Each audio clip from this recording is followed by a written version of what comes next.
আসসালামু আলাইকুম রহমতুল্লাহি ওয়া বারাকাতুহু। সামনে কোরবানি আসতেছে, আর যারা কোরবানি দিবেন নিয়ত করেছেন, আজকে আমার এই ভিডিওটি তাদের জন্য। আল্লাহ রাসূল সাল্লাল্লাহু আলাইহি সাল্লামের একটি বড় সুন্নাহ, যেটা আমরা আসলে অনেকেই জানি না।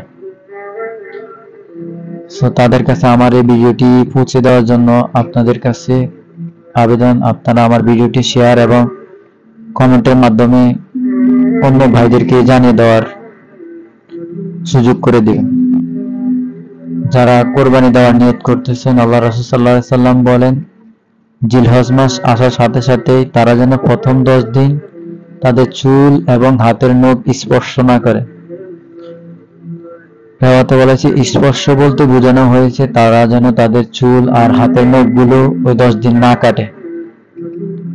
সো আমরা চেষ্টা করব যারা কোরবানি দেওয়ার নিয়ত করেছি তারা যেন জিলহজ মাসের প্রথম 10 দিন এগুলা থেকে বিরত থাকতে পারি, আল্লাহর রাসূলের এই সুন্নাহটা পালন করতে পারি।